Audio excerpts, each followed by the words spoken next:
Okay, Mr. Smith. Mr.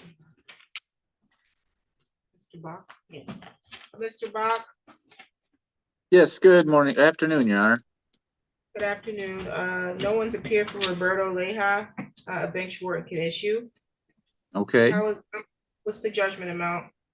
$6,954. Okay, the bond can be 25%. Thank you, Judge. You're welcome.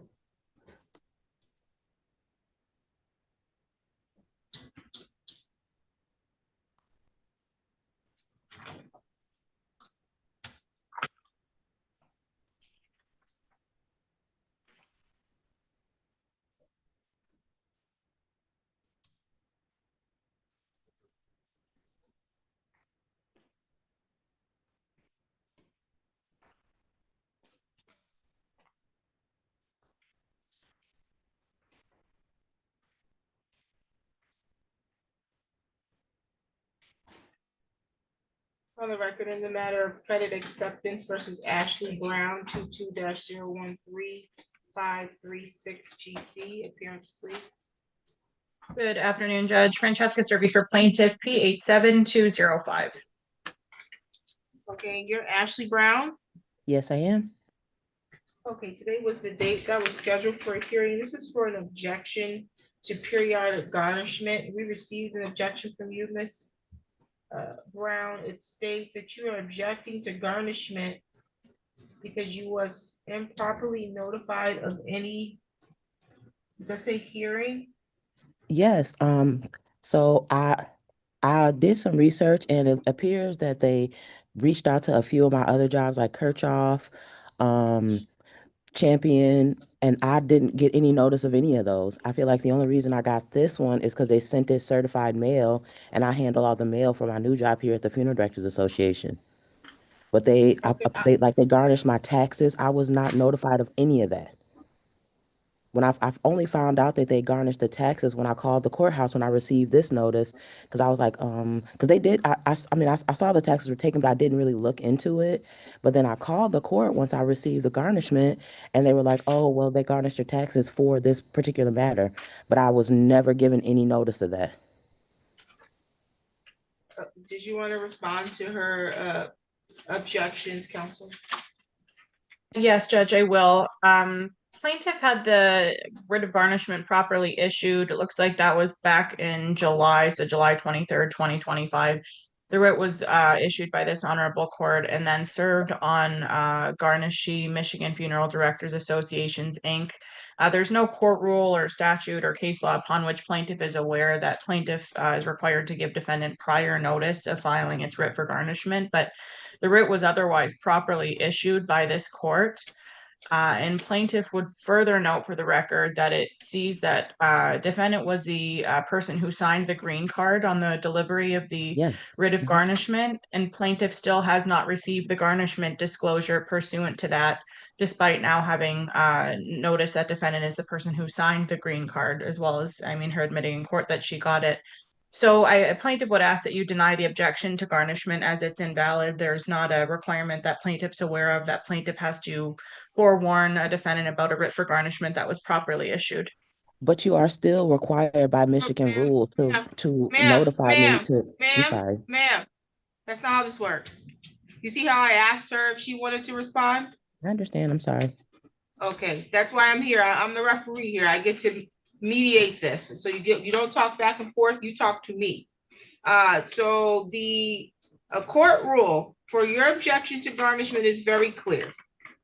And there's no court rule that allows or tells you that you can even file a garnishment. That you see where you request the objection and it gave you a section A, B, C, D, E, and F.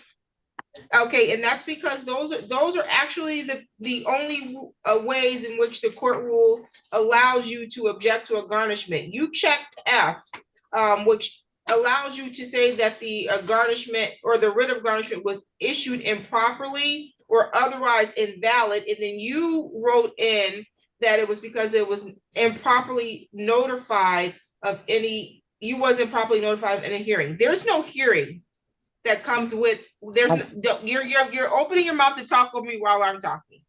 There's no hearing that comes with a writ of garnishment. So I don't know what hearing you were looking for. There would have been no hearing. The other thing is, you said that it was not issued, or that writ issued after the initial hearing. Again, I don't know what you mean by initial hearing. It's my turn to speak. I'm sorry. That's correct. Yes. So when I wrote this, it's because I literally was not notified of any other hearing even leading up. That's what I meant by hearing. So like, I understand that they issued the writ of garnishment, but I was never notified about a hearing for the judgment or any of these other garnishments. Like I mean, how am I supposed to respond to a garnishment if I don't have this, if I wasn't served? Ma'am, you were served with the lawsuit in this matter, correct? Uh-huh. And then you appeared before me back in December 1st, 2022. There was a joint pretrial statement that was completed. After that, you received your next court dates. You were supposed to appear in this court on March 28th of 2023. That's over 2 years ago. You failed to appear. Default judgment entered against you. I did not Because get you failed notice to is what I'm appear. saying.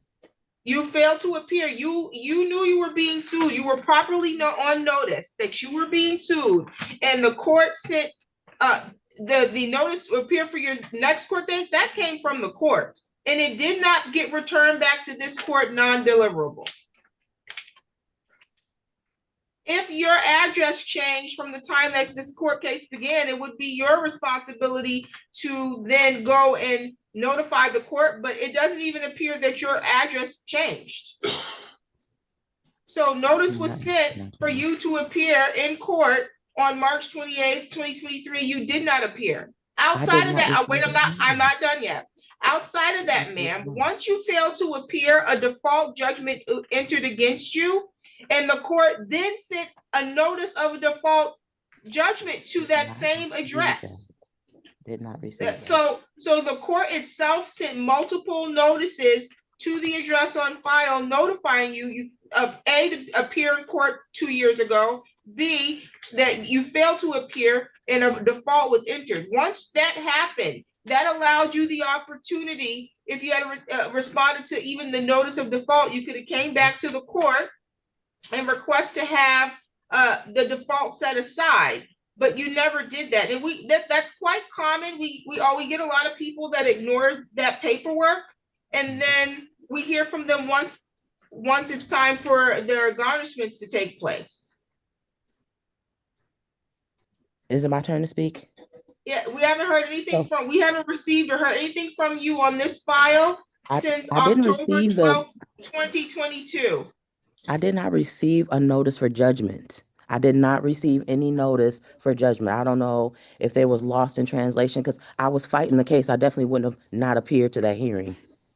Ma'am, you were advised by this court that you were doing a joint pretrial statement and that you would have some dates that would be kicked out from the clerk's office. You knew you were being sued. I was advised of it, but that doesn't mean I was served. What did you think happened after the next 3 years after you came to court? What did you think happened? To be fair, like once I did receive the notice once I received the information about the garnishment, I honestly thought that they closed the case because they garnished my taxes. But I still was not notified of any of those things. I don't understand, like I said, how I'm supposed to respond, because I would have responded to the garnishment way before now had I known about it. Your tax garnishment is what you're talking about? Yes, they garnished my taxes, but I did not know that. Okay, so and that's not even what you're here for today. You're here for a different garnishment, correct? I mean, it's all of them because, like I said, that's not the first one that they did. They did multiple garnishments or at least attempts, but there was never any notification sent to me. How am I supposed to respond to a garnishment if I don't have any notice of it? I only responded to this one because I literally received a notice. I don't know what you mean. How are you supposed to respond to a garnishment? Just like with this objection, like I'm objecting to it, I'm responding to it. I did not receive notice of those prior things, and I've done research on this company. This is not the first time they've done stuff like this.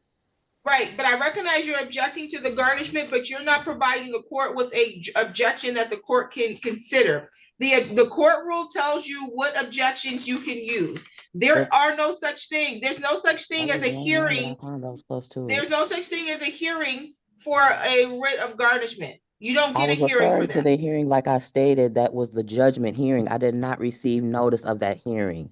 That's the So the hearing I was court referring that to. okay, that Because if same I court had rule that received you're notice talking, of the judgment ma'am, hearing, I would have ma'am, you cannot appeared. continue to talk over me. What I'm telling you is that that same court rule tells you that you cannot use an objection to garnishment to attack the underlying judgment, which is what you're trying to do. And I understand that, but what other premise can I go on if I don't have any notices? If I had gotten those notices, I could have objected earlier. That's my Yeah, whole what I'm clue. telling you, you cannot object to a garnishment so that you can attack the underlying judgment. You're saying the reason why you're objecting is because you did not get notice of the hearing in which you got a judgment for. But The it says court that they rule have to says you serve you can't with do these that. garnishments. It No, says the that court rule says you can't do that. It says that you can't do that. so there are no rules saying that they have to serve you with the garnishment. Is that what you're saying? It says the garnishment has to be properly issued, and it was. But I wasn't served it, is what I'm saying. So how was They it did not properly file. issued? They don't have to serve you with a garnishment. They have to serve your employer. Okay, so I don't understand then how somebody is supposed to respond if they don't have the information. No, you were supposed to respond to the lawsuit, not the garnishment. Ma'am, and I have already stated I did not even receive a notice for the second hearing. But you can't use you can't object to the garnishment now We on wouldn't be that here though basis. if The we court wouldn't rule is be here though very if I had clear. received that The notice. court rule is very clear. You cannot object to This the doesn't make garnishment to any now sense. attack the underlying judgment. Do you understand I, that part? I understand that, but I'm saying if I So why do didn't you get keep notice about the repeating that initial then? hearing, Why do then you keep repeating the how? same thing? Because I'm trying to get you to understand that it doesn't make sense that to say that I can't attack the I garnishment don't if I have was I don't never have an properly issue with the notified about the initial understanding. hearing. There I wouldn't don't be a have garnishment if I had it's been not me. notified. I'm gonna terminate this hearing if you don't let me explain this the last time. I don't have the issue of the misunderstanding. I know the court rule very well. The court rule very clearly states you cannot file a motion to object to a garnishment because you want to now argue that you missed a court date or you didn't get notice that I didn't get had to notice do of with it. the It's not as if an judgment. argument. That's what the court rule says.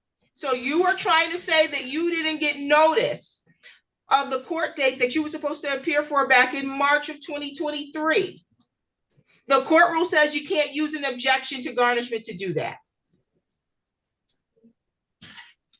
I didn't make the court rule, man. That's just what the court rule says. Do you understand that? Yes. So Judge, can unfortunately, plaintiff respond? you have not provided the court with a reason under the law that I can grant your request to object to the garnishment. Yes, ma'am, you can respond. Okay, just to correct the record, Your Honor, it was actually a summary disposition judgment that was entered in 2023, and it was also entered pursuant to the notice of 7-day rule for entry of the order. So defendant had notice to appear for that hearing through plaintiff's notice of a Did hearing. not. They had an opportunity to object to the entry of the I summary did not receive the disposition notice judgment. though. They didn't file a response to plaintiff's motion for summary disposition judgment. And as Your Honor had already stated, it's not a proper objection to writ for garnishment when you're attacking the validity of the underlying judgment under the court rules. So it's plaintiff would ask that you deny the objection is invalid and appreciate that you've done that. I'm trying to explain so that the Ms. Brown can understand her concern, because I'm not saying that there's no other avenue for you to go and try to figure out what happened with your notice, or according to what they filed, you were served with a notice for your date to appear in court. And outside of that, you knew you were being sued. And so when you appeared in my court in 2022, there shouldn't be a next appearance 3 days later, or 3 years later, that is. You should have appeared at some point wondering what was going on with your case because you knew you were being sued. And they had served you with discovery. They had served you with a summary judgment motion, which the court told you when you saw us would have a deadline date. And so we advised you of that when you were last here in 2022. When you you didn't respond until this objection. And you can't now attack the judgment because the court rule says you can't do it this way. And so I have to deny your motion, okay? Mhm. Okay, so if you want to, I don't know what the balance is on the debt, and I know you said that you had some other garnishments that took place. You can try to meet with Ms. Serby and see if you all can work something out and maybe enter an installment payment agreement or another kind of settlement agreement that will prevent them from trying to garnish your wages. But if that's what you want to do. I could put you in the meeting room now for that purpose, to see if you can come up to another arrangement so that they won't be garnishing your wages. Okay, let's do that. Okay.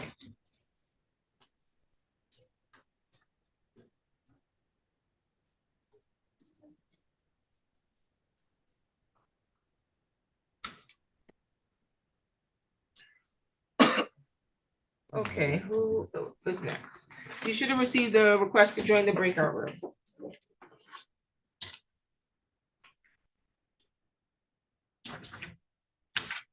We have Michael Morris in the court.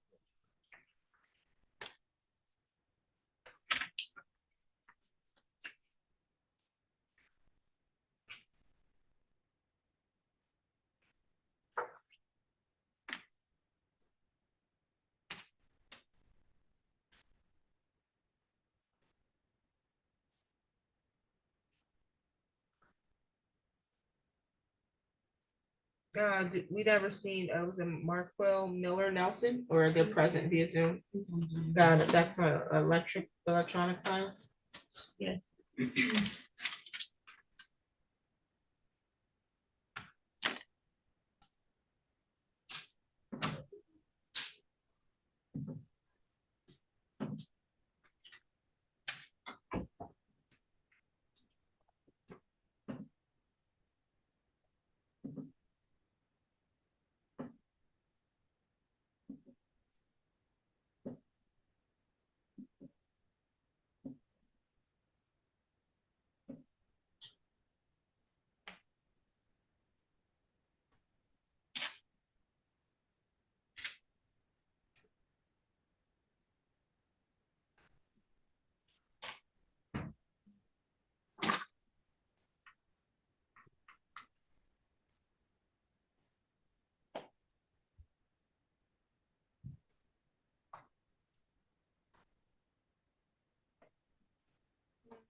Okay, on the record in the matter of LVNV funding versus Marquell Miller Nelson 25-01130. Council, can I have your appearance?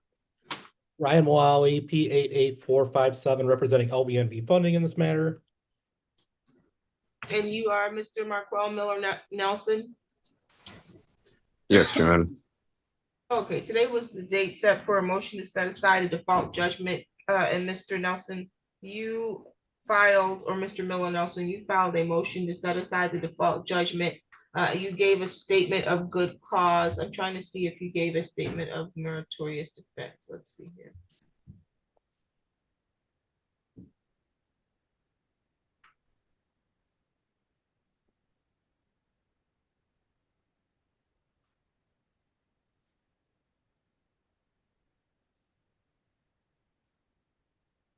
Okay, you said the good cause essentially was that you had an emergency on the date of your court date involving your mother. Your statement of meritorious defense is that you believe that this judgment lacks proper validation of debt. Plaintiff has not produced the original signed contract or application bearing your signature that would establish a legally binding obligation between yourself and the original creditor. Without such proof, an enforceable agreement has not been demonstrated.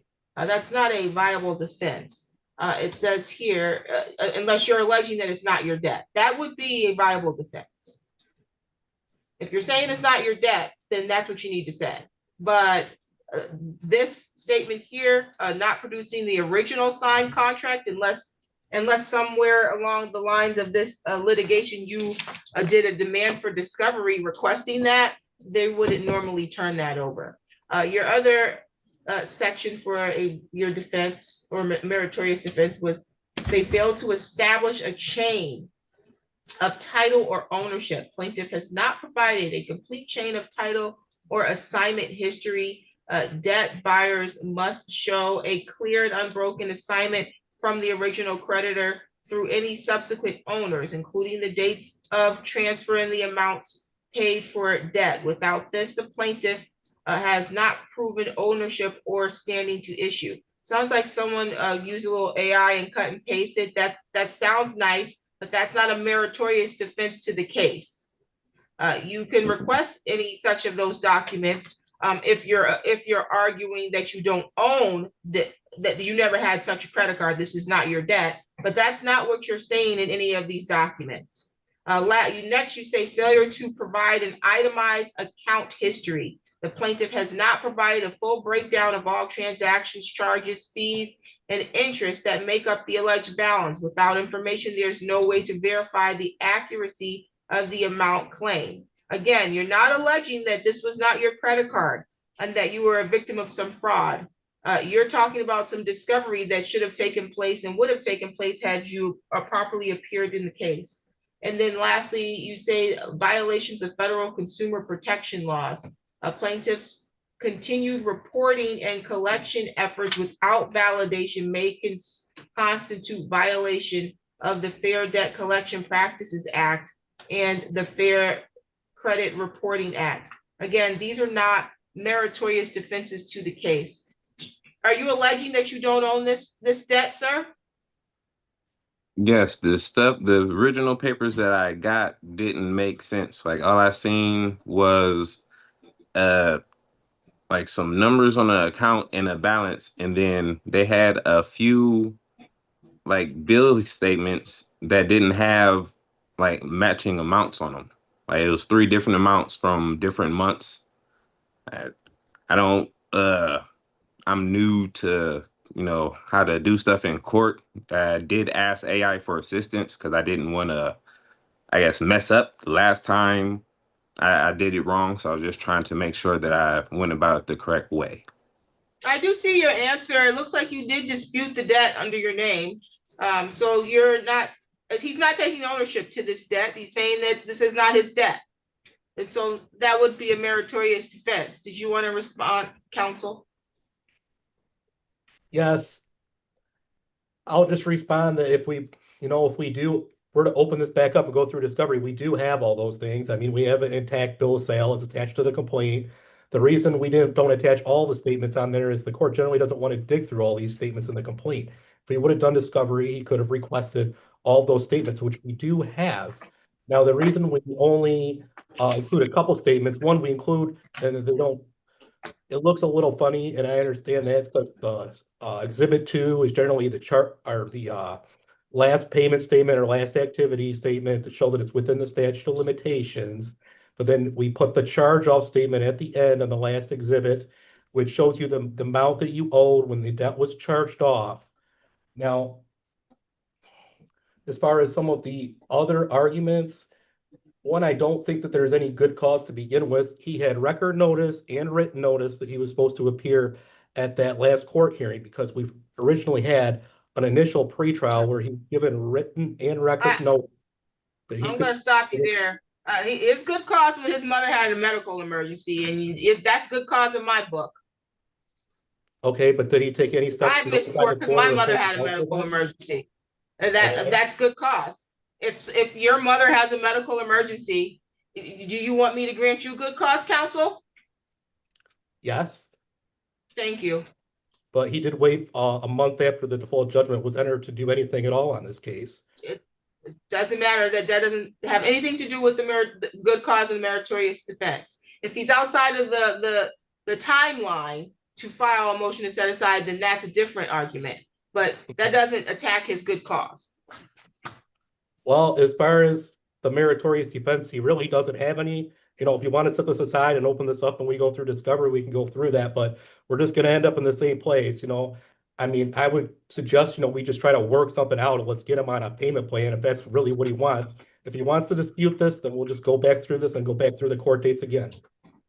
Mr. Miller Nelson, are you looking to work this out and get a payment plan, or are you maintaining that this is not your debt and you want to do discovery to see if this is your debt? I'd like to do discovery if this is my debt, because I don't have any extra money to just be given out. Okay, the court, this is essentially consistent with his answer, which is he disputed the debt even at his answer stage. I believe that he had good cause, and although I don't think that the way he drafted his meritorious defense, I think he made a good faith effort. I like that he did it separate. He did Exhibit A for the good cause, Exhibit B for the meritorious defense.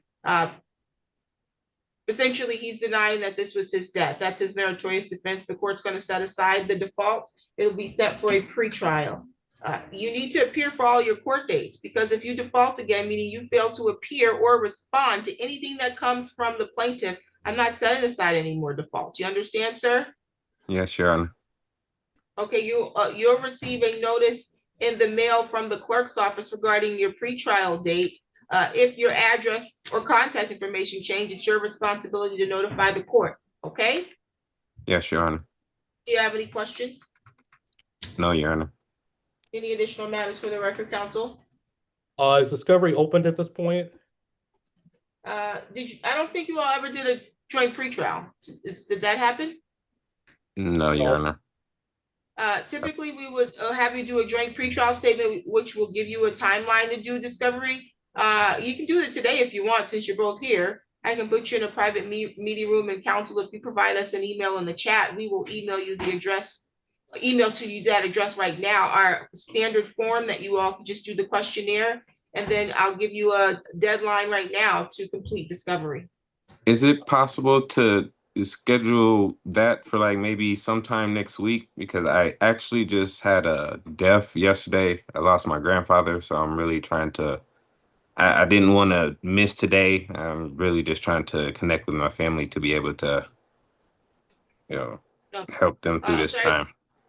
Okay, can we schedule a pre-show for next week?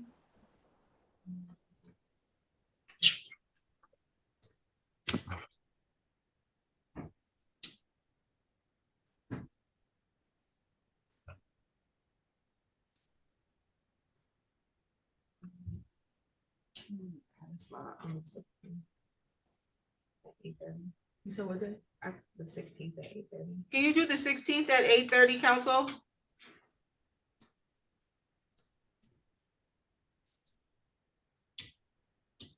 I'm looking at our docket right now. You know, I just had a hearing settled, so I may be able to fit that in. Let me add that in right now. So this is going to be Okay. at 8:30 via Zoom.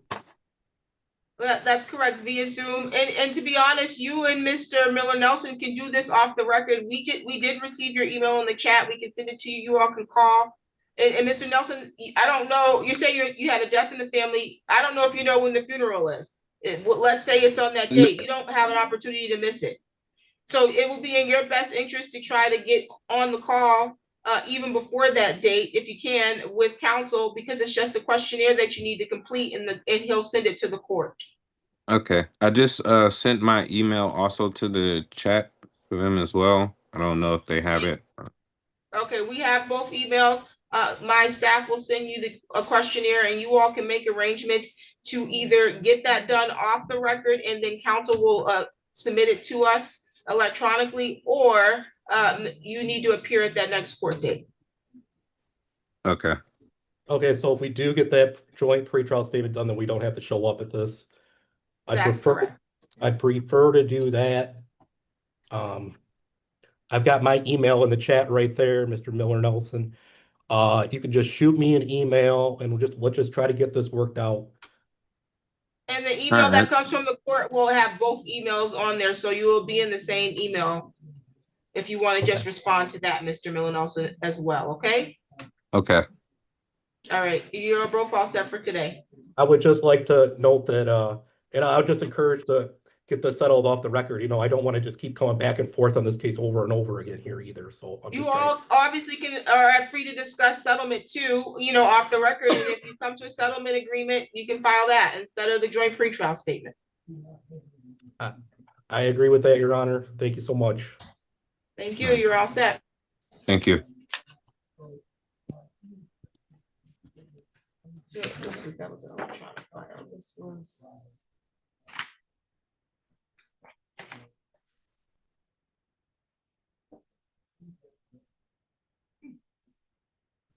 Both of those are e-files, that's fine.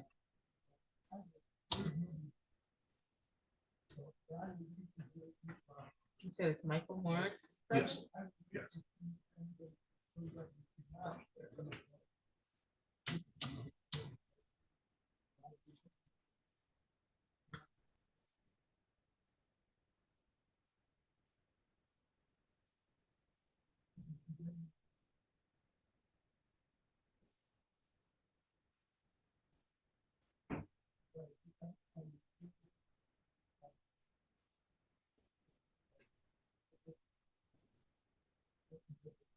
Why is this termed a motion to dismiss? Did I miss something?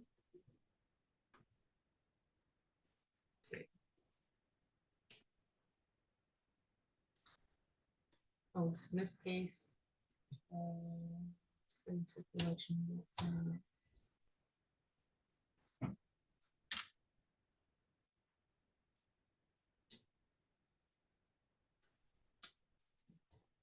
On the record in the matter of the First American Auto LE versus Michael Anthony Lawrence. Is that you, sir? This is 25-01753. Counsel, can I have your appearance, please? Good afternoon, Your Honor. Robert Zelinski on behalf of plaintiff 69250. And you are Michael Lawrence, sir? Yes. Okay, this was a motion, I believe, to dismiss that you filed. Okay, I'm trying to make out what's being alleged. You said you are requesting the case to be dismissed, or you want it to be sent to collection? Yeah. You said you got a letter that says you owe money on a car that got taken. You said, or bankruptcy. Did you file bankruptcy? No, I don't know nothing about, I just about getting sued for a car. Oh, okay. So I was trying to understand why you mentioned bankruptcy here. I don't have no $6,000. Oh, well, you can't file bankruptcy in this court. You have to do that you got to get a bankruptcy attorney to do that differently. You can't file one here. And then if this debt gets discharged through a bankruptcy court, then we'll get administrative order notifying us to close our case. But was there a default in this one, counsel? I believe there was. No, there was, he filed an answer, did not appear at the pretrial. Your Honor gave us the option to submit a default judgment. We submitted that. I filed just a brief response to this motion. I don't know if you got it, but yeah, I was looking. But there was a default. That was what my question. So there definitely was a default, because I see it here. I do see where you responded to his motion. Right. And what were you going to say? Just the brief response I filed. I would guess I was treating it as per my response, like a motion to set aside default judgment. So, I just kind of reviewed it in that way. So from what he put on the four corners of his motion, I don't see any good cause. The address has been the same ever since he filed his answer. And so, I see no good cause, and I really don't see the defense. I was confused about the bankruptcy too. I checked if he had filed. I checked today before the hearing. He hasn't filed bankruptcy. And as far as what's there, I'm unsure, but I can't derive any good cause or meritorious defense if we're analyzing this under 2.603. I don't believe that's what he's asking. I think he's asking, I think he believed that he maybe could have gotten a bankruptcy Okay, here, or he says, send it to collections, which, I Which mean, is you're up. gonna get you're essentially gonna, this is collection. That's what this is. They've received a default judgment. His answer already, I think, took away his ability to give a meritorious defense. Because in your original answer, you essentially admitted to the vehicle, and even in this motion, you admit that you had the vehicle, and they took the vehicle back, it repossessed. Okay, and so there's still a balance on it. And so they got a judgment, and so now they've got to figure out how they're gonna get their money on the judgment. And so that gives them a couple of options. I know you sat here, you heard about a couple of people getting garnished. That's an option. They can garnish wages. They could potentially garnish tax returns. They could levy on property that you might potentially have. If you're going to go and file for bankruptcy, you got to do that at the bankruptcy court. And then if you do that, then our court will be notified. And if this is discharged through that, then that will address the collection of this. But until that is taken care of any other way, they have the right to seek a way to get their money now that is owed under the judgment. Do you understand that? I can help answer any questions you have. Basically, I gotta go file for bankruptcy. I'm not telling that you have to, but you did request that in this filing. You can't do that at this court. And we don't deal with bankruptcies here. But if bankruptcy is something that you're looking to do, you might want to counsel with an attorney that does bankruptcy. But either way, you would have to do it at the bankruptcy court. Basically, I gotta pay them $6,000. There's a judgment that's saying that you owe them $6,000, and unless you get discharged through bankruptcy court, you owe them $6,000 because your vehicle was repossessed and there was a balance. I'm assuming it was repossessed and maybe they resold it. I don't know, but when that happens and there's a balance, that you're responsible for it. All right. Do you have any questions at this time? I don't even know where to start. I don't know. Are you employed? Yes. Okay, did you want to try to meet with Mr. Zielinski privately and discuss some of your finances so that maybe you can see if you can do a payment plan? Can you send it to collection? This is collections.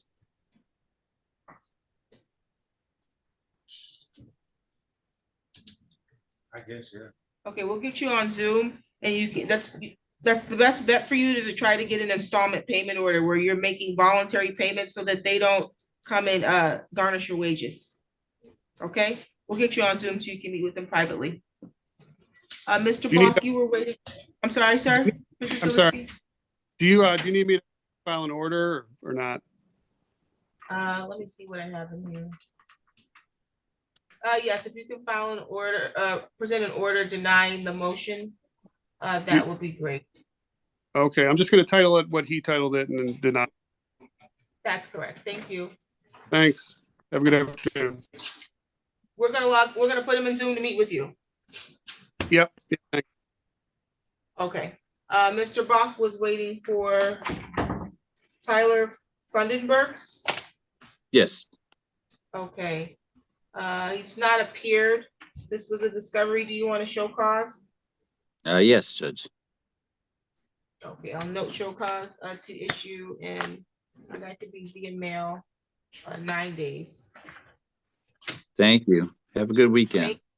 Same to you. Wait, is this the first show cause now? Yeah. This was the second show cause. Is it? No, this is the second hearing. That's what it was. They were supposed to turn over the documents. That was what it was.